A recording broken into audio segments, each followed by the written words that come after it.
It's important to go to spaces and listen. It's important to give time to that space as you would to a person. And it's important to have some sort of question and curiosity about it. If you listen long enough, you'll hear things that maybe seem like noise, but then become quite musical when you reflect on them.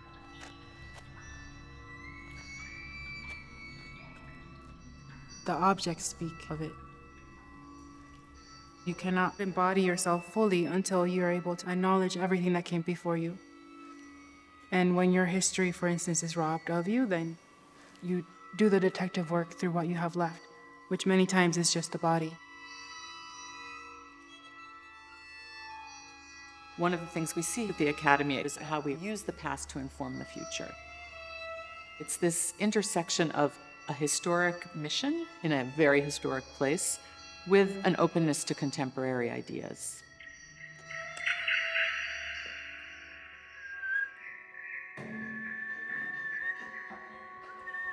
The Academy has been around close to 130 years, and this gets asked often, what is there left to discover in Rome?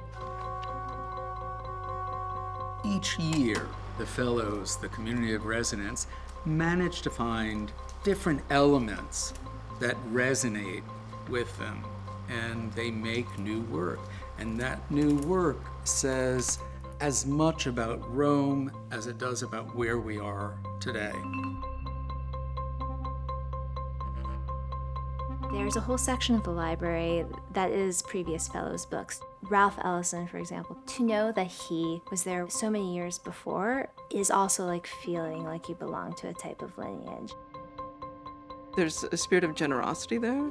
Everyone's engaged, not only in a different creative field, but usually in a different time period, usually in a different discipline.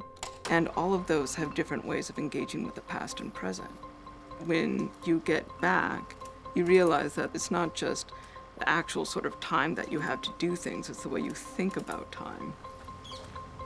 As a writer, it's given me a love and an appreciation for the amount of time that is really condensed into a world that seems as narrow as the present moment.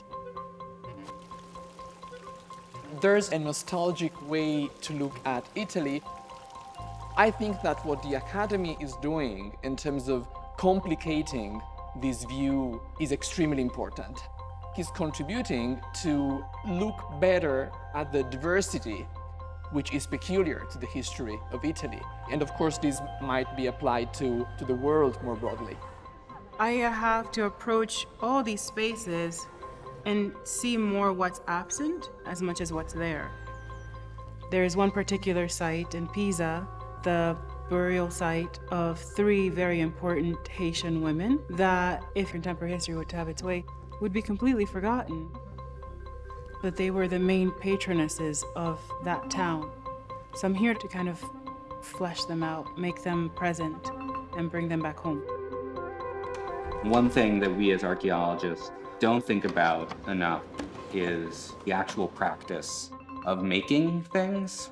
Textile production was one of the most important economic activities in the ancient world, but because the work was almost exclusively done by women, these are objects that were used by people whose history is not normally told. The stories are one way, but the truth is far more complex and sometimes more beautiful.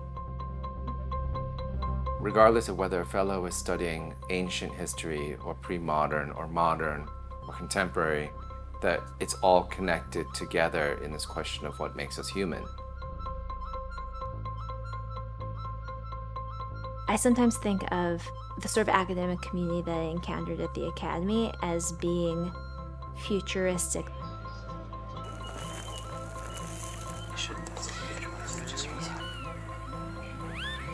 You could think of them as places for really radical creation, both in the arts and in scholarship.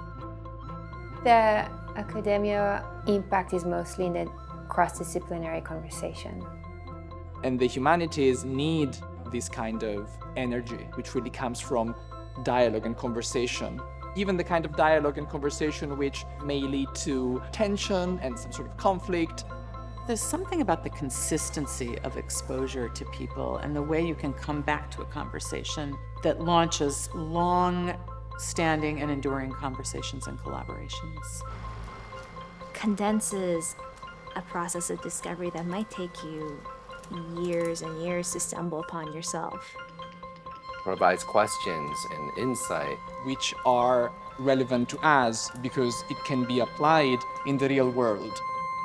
It infuses the way people see the world back home in the United States.